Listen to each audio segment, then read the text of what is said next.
Pada pagi itu, matahari bersinar indah. Anak manusia baru saja memulai rutinitas sehari-hari. Para nelayan berada di laut lepas. Kaum ibu sedang sibuk di dapur.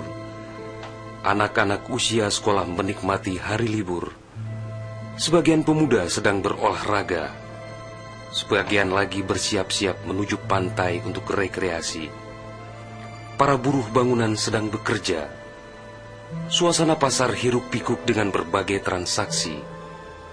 Burung-burung baru saja meninggalkan sarang. Tiba-tiba pukul 7:58 waktu Indonesia Barat, hari Ahad, 26 Desember 2004, bumi Serambi Mekah berguncang dahsyat. Guncangan gempa pada 8,9 skala Richter itu berlangsung puluhan menit tanpa henti. Bumi bergerak ke bawah dan ke atas, ke kiri dan ke kanan, berayun-ayun terus-menerus. Orang-orang berlari keluar rumah, berkumpul di jalan-jalan dan lapangan terbuka. Mereka seperti berada dalam tampi. Kepala terasa pusing, sehingga banyak yang terjerembab ke bumi. Suara azan Allahu Akbar berkumandang dari menara-menara masjid dan menasa. Suara zikir pun membahana di mana-mana. Jutaan mulut manusia melafazkan asma Allah dan Rasulullah secara terus-menerus. La ilaha illallah, Muhammad Rasulullah.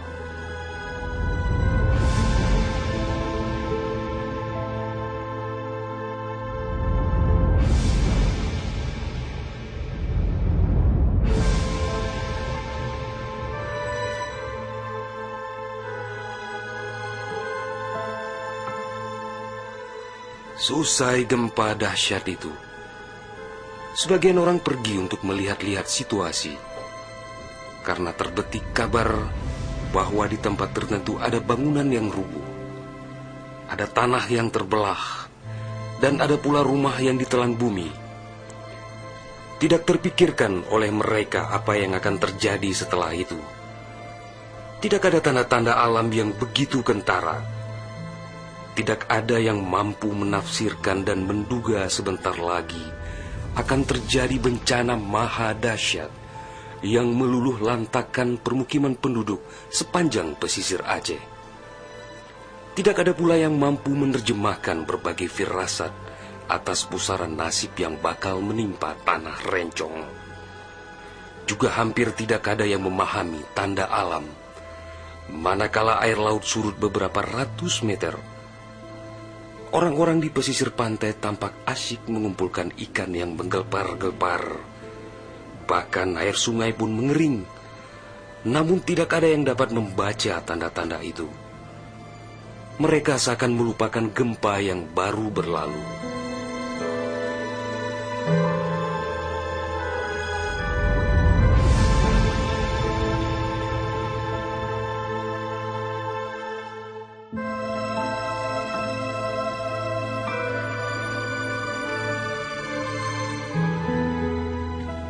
Di berbagai tempat, orang-orang sibuk memperbincangkan gempa sangat dahsyat itu yang belum pernah mereka alami.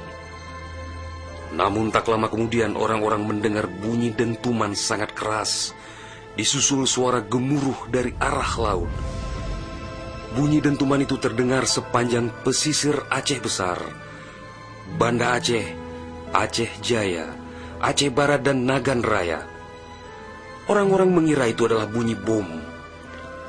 Memang sebelumnya sering terdengar bunyi bom yang menghiasi kehidupan orang Aceh ketika itu, karena Aceh dalam situasi konflik bersenjata. Orang-orang pun bertanya dalam hati, mengapa masih ada pihak yang tega berperang dalam suasana yang begitu menakutkan?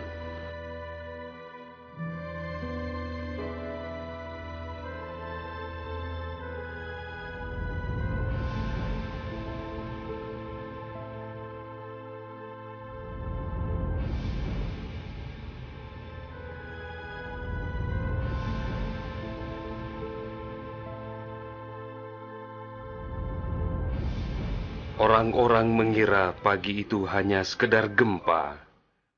Mereka sama sekali tidak menduga bahwa bunyi dentuman keras tersebut adalah akibat patahan lempengan bumi yang berpusat di Samudra Indonesia, sekitar 149 km sebelah selatan Calang, Aceh Jaya. Dan itulah penyebab gempa. Di samping kehendak Allah, pemilik alam semesta, belum sempat mereka bernafas lega akibat gempa. Dalam suasana gebalau dan kucar-kacir itu, tiba-tiba daratan diterjang air laut. Air berwarna hitam pekat itu datang sangat tiba-tiba dengan suara gemuruh yang menakutkan. Ia berlari sangat cepat, menerjang apa saja yang dilaluinya. Di tempat-tempat tertentu air mencapai ketinggian 18 meter, bahkan ada yang mencapai 35 meter, seperti di kawasan Loknga. Dari jauh air yang beringas itu tampak bagaikan rupa naga yang menggeliat-geliat mencari mangsa. Air dengan kecepatan 900 km per jam itu bagaikan bulldozer yang melumut apa saja yang ditemuinya. Orang-orang berusaha menyelamatkan diri dengan berbagai cara. Namun hampir semua orang, hewan-hewan, benda-benda, rumah, lat-batat kaye bate, digulung air itu tanpa kecuali. Semua wilayah yang dilaluinya pun hancur berkeping-keping. Air laut yang datang menyamai kecepatan pesawat terbang itu, ternyata namanya tsunami.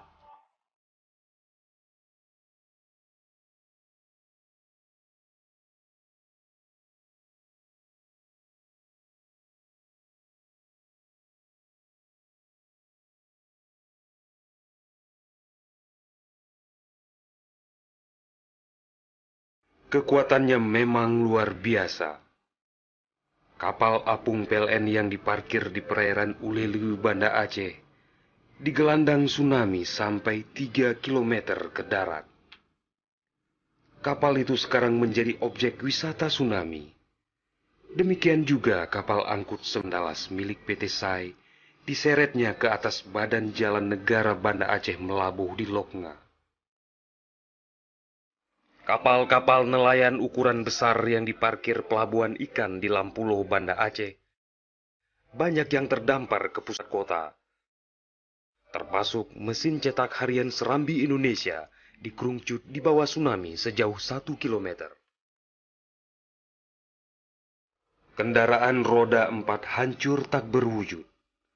Rumah dan toko-toko serta bangunan lain yang kokoh pun hancur lebur rata dengan tanah. Semuanya di luar dugaan manusia, seakan sebuah mimpi buruk yang sangat langka.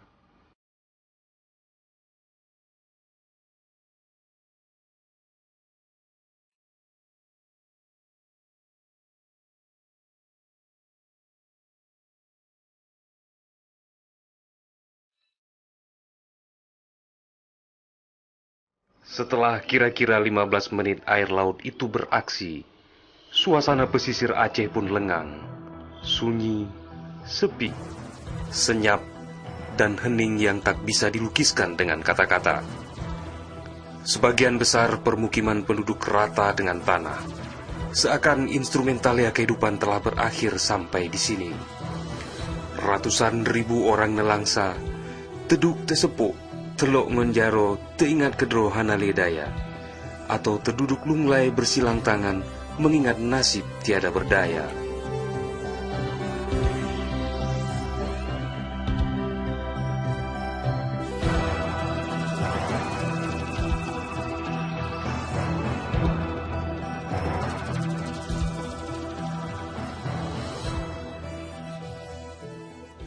Tsunami yang diakibatkan gempa tektonik itu juga melanda Malaysia, Thailand, India, Maladewa, Sri Lanka,